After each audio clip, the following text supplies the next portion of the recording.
complexes. Bonding in complexes. This is the topic. Bonding in complexes. सबसे पहला approach complexes की bonding को explain करने के लिए जो हम पढ़ने जा रहे हैं वह है वर्नर्स थ्योरी।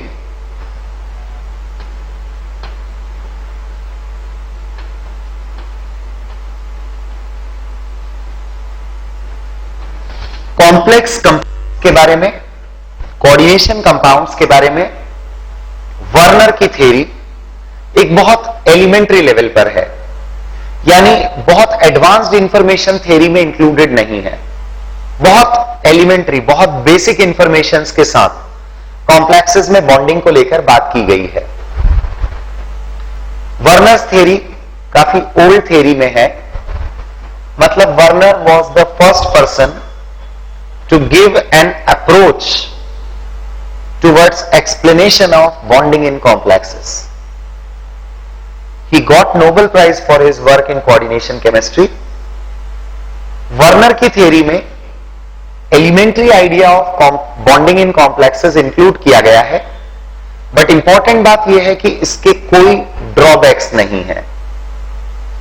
आज भी थ्योरी की हेल्प से हम कुछ लिमिटेड प्रॉपर्टीज ऑफ कंपाउंड्स को एक्सप्लेन कर सकते हैं। बहुत ज्यादा नंबर ऑफ प्रॉपर्टीज इस थ्योरी से हम नहीं समझा सकते हैं, बट जितना एक्सप्लेनेशन इस थ्योरी के बेसिस पर बनता है उसमें you will not find any kind of limitation, उसमें कोई कंट्रोवर्सीज नहीं आएंगी। बॉन्डिंग इन कॉम्प्लेक्सेस के लिए हम जो थ्योरीज देते हैं ये थ्योरीज एक दूसरे के कॉम्प्लीमेंट्री है। कॉम्प्लीमेंट्री है से मेरा मतलब यह है कि जैसे वर्नर्स थ्योरी कॉम्प्लेक्सेस में आयोनाइजेशन बिहेवियर ऑफ कॉम्प्लेक्सेस को एक्सप्लेन करती है कि कौन सा कॉम्प्लेक्स किस तरह से आयोनाइज होगा, सॉल्यूशन में उसके कौन कौन से आयंस मिलेंगे, सॉल्यूशन में उसके जो भी आयंस मिलेंगे वो कितने नंबर के साथ होंगे, how many moles of that particular ions will be obtained by taking 1 mole of the complex. Conductivity measurement पर आप फोकस कर सकते हैं यूजिंग वर्नर्स थ्योरी। तो ऐसे कुछ लिमिटेड नंबर ऑफ प्रॉपर्टीज हैं जिनको आप वर्नर्स थ्योरी से एक्सप्लेन कर सकते हैं। थ्योरीज के कॉम्प्लीमेंट्री होने का मतलब यह है कि यदि मैं एक कॉम्प्लेक्स की ज्योमेट्री समझाना चाहता हूं, उसका शेप एक्सप्लेन करना चाहता हूं, उसका मैग्नेटिक बिहेवियर बताना चाहता हूं, तो मुझे यूज करना पड़ेगा एक दूसरी theory, that is valence bond theory, जो इसी के बाद हम कंटिन्यू करेंगे। तो अलग अलग थ्योरीज को समझकर हम अलग अलग प्रॉपर्टीज ऑफ कॉम्प्लेक्सेस पर फोकस कर पाएंगे, उनसे रिलेटेड क्वेश्चंस के आंसर दे सकते हैं।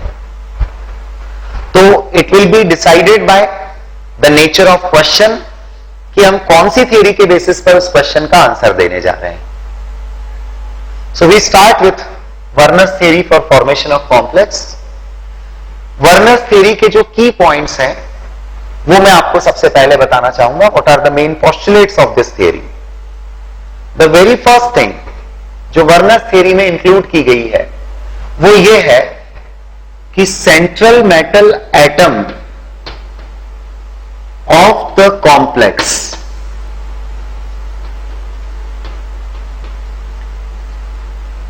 possesses two types of valencies.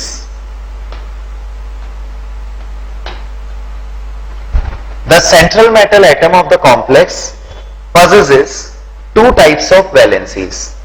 किसी भी कॉम्प्लेक्स में जो सेंट्रल मेटल एटम है उसकी वैलेंसीज को वर्नर्स थ्योरी के हिसाब से दो टाइप से क्लासिफाई किया गया है, दो कैटेगरीज में प्लेस किया गया है। One of the categories is called as primary valency, we can also call it 1 degree valency, primary valency. Werner के कंसेप्ट के अकॉर्डिंग, वर्नर की थ्योरी के according primary valency term use की गई थी, बट इन लेटर स्टेज जब IUPAC system ने चीजों को चेंज किया, आईयूपीएसी सिस्टम के अकॉर्डिंग चीजें डिसाइड हुई, उनका नोमेनक्लेचर, उनकी प्रॉपर्टीज, तो रिजल्ट ये निकला कि जिसे पहले वर्नर्स थ्योरी में प्राइमरी वैलेंसी कहा गया था, आईयूपीएसी सिस्टम के अकॉर्डिंग इसी को आजकल हम मेटल के ऑक्सीडेशन नंबर के फॉर्म में देखते हैं. So this is nothing but oxidation number. Another valency of central metal atom Werner's theory में इंक्लूड की गई थी, secondary valency. The secondary valency term was used in Werner's theory. IUPAC के according अब हम इसे कॉम्प्लेक्स में इजीली समझ सकते हैं कोऑर्डिनेशन नंबर की टर्म्स में. एक्चुअली मैंने ब्रैकेट में ये चीजें इसलिए लिख दी हैं क्योंकि now we are well familiar with oxidation number term and coordination number term. तो आपको वर्नर्स थ्योरी का कंसेप्ट प्राइमरी और सेकेंडरी वैलेंसी का जो भी था वो इजीली समझ में आएगा, वो इजीली आप रिलेट कर पाएंगे. अब वर्नर ने ये कहा है कि जो मेटल की प्राइमरी वैलेंसी होती है, यह वैलेंसी आयोनाइजेबल वैलेंसी होती है. आयोनाइजेबल वैलेंसी मतलब जो स्पीशीज सेंट्रल मेटल एटम की प्राइमरी वैलेंसी को सेटिस्फाई करती है उसे आप आयंस के फॉर्म में डिटैच कर सकते हैं, वो सेपरेट हो सकती है in the form of ion. Solution के अंदर वो आयंस अवेलेबल हो सकते हैं. लेकिन जो सेकेंडरी वैलेंसी है वर्नर्स थ्योरी के अकॉर्डिंग यह नॉन आयोनाइजेबल वैलेंसी है.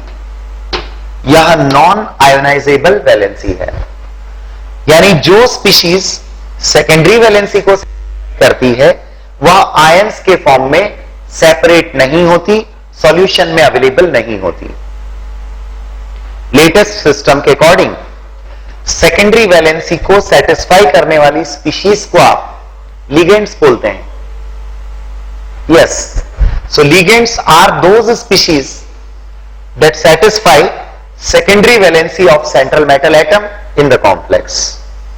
तो वर्नर्स थ्योरी के की पॉइंट्स में एक बार फिर से रिकॉल करते हैं. मैंने अभी अभी क्या क्या आपको बताया है. किसी भी कॉम्प्लेक्स में मेटल की दो टाइप की वैलेंसीज होती हैं. एक प्राइमरी वैलेंसी होती है, एक सेकेंडरी वैलेंसी होती है. प्राइमरी वैलेंसी आयोनाइजेबल है, सेकेंडरी वैलेंसी नॉन आयोनाइजेबल है. प्राइमरी वैलेंसी से जो अटैच्ड होगा, जो प्राइमरी वैलेंसी को सेटिस्फाई करेगा, वो आयंस के फॉर्म में अवेलेबल होगा. सेकेंडरी वैलेंसी को सेटिस्फाई करने वाला आयन के फॉर्म में अवेलेबल नहीं होगा. नेक्स्ट इंपॉर्टेंट पॉइंट यह है कि हर मेटल के लिए अपनी प्राइमरी और सेकेंडरी वैलेंसीज फिक्स्ड होती हैं. Each metal has its definite primary and secondary valency, definite value of the primary and secondary valency, and the metal atom tries to fulfill it in one or the other way. ये जो last में मैं word use कर रहा हूं, the metal atom tries to satisfy it, tries to satisfy both of its valencies in one or the other way. इस बात का मतलब यह है कि मेटल एटम किसी भी तरह से इन वैलेंसीज को सेटिस्फाई करता है. अब वो किसी भी तरह से हम क्या बोलना चाहते हैं, व्हाट डज इट मीन, ये पार्ट अपनी लैंग्वेज में क्या मीनिंग रखता है, मैं आपको एग्जाम्पल की हेल्प से बताऊंगा. तो आइए जो बातें मैंने आपको वर्नर्स थ्योरी के बारे में बताई है उनको किसी एग्जाम्पल पर अप्लाई करके देखते हैं. वर्नर्स थ्योरी में सेकेंडरी वैलेंसीज को और प्राइमरी वैलेंसीज को फॉर्मूला से रिप्रेजेंट करते वक्त प्राइमरी वैलेंसीज को डॉटेड लाइन से और सेकेंडरी वैलेंसीज को सॉलिड लाइन से कॉम्प्लेक्स के फॉर्मूला में रिप्रेजेंट किया जाता है. तो इस बात को हम एग्जाम्पल लेते वक्त अप्लाई करेंगे, यूज करेंगे.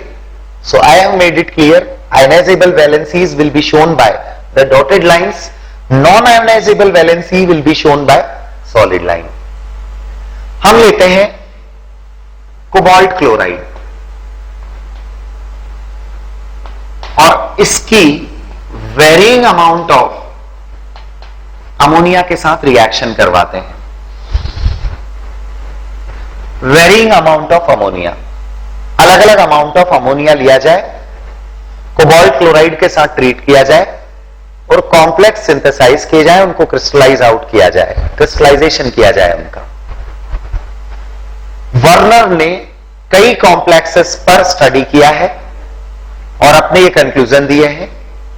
कई कॉम्प्लेक्सेस वर्नर ने खुद सिंथेसाइज भी किए हैं, उनकी प्रॉपर्टीज को प्रूव भी किया है।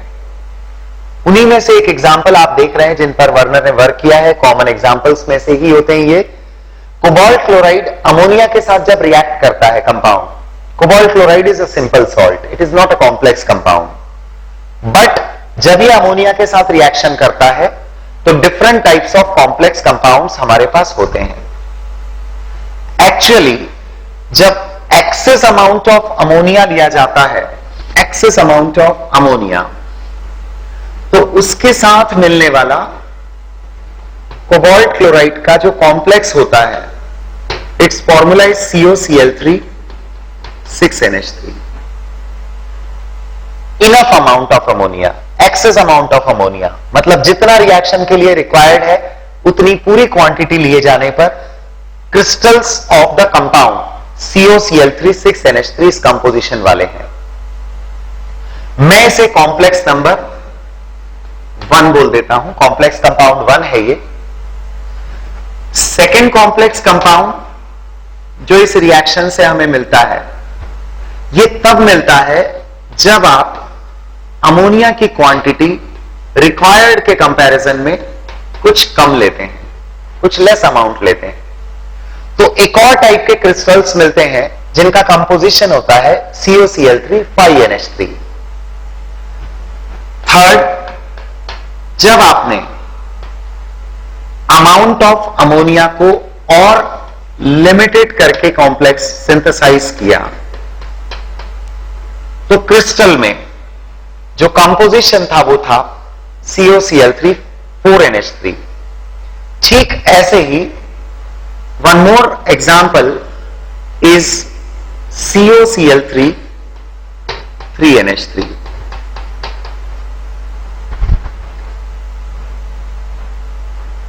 अकॉर्डिंग टू वर्नर्स थ्योरी, ये जो आप 4 कॉम्प्लेक्सेस देख रहे हैं, इनमें कोबाल्ट की प्राइमरी वैलेंसी 3 है, यानी ऑक्सीडेशन नंबर अपने हिसाब से। कोऑर्डिनेशन नंबर जो इस तरह के फॉर्मूला से आप नहीं समझ पा रहे होंगे, बट कोबाल्ट का कोऑर्डिनेशन नंबर यानी वर्नर्स थ्योरी के हिसाब से सेकेंडरी वैलेंसी ये 6 है इन सारे कॉम्प्लेक्सेस में। अब यदि प्राइमरी वैलेंसी 3 है और सेकेंडरी वैलेंसी 6 है और कोबाल्ट इन सारे कॉम्प्लेक्सेस में अपनी दोनों वैलेंसीज को सेटिस्फाई कर रहा है, तो क्वेश्चन है कैसे। यह एक्सप्लेन किया जाता है इस तरह से कि in the very first complex all the 3 chloride were satisfying the primary valency of cobalt. Exclusively तीनों क्लोराइड ने कोबाल्ट की प्राइमरी वैलेंसी को सेटिस्फाई किया है और 6 अमोनिया मॉलिक्यूल्स जो आपने शो किए हैं यहां, वे सभी कोबाल्ट की सेकेंडरी वैलेंसीज को सेटिस्फाई कर रहे हैं। सॉलिड लाइंस मैंने ड्रॉ की हैं to represent the secondary valencies.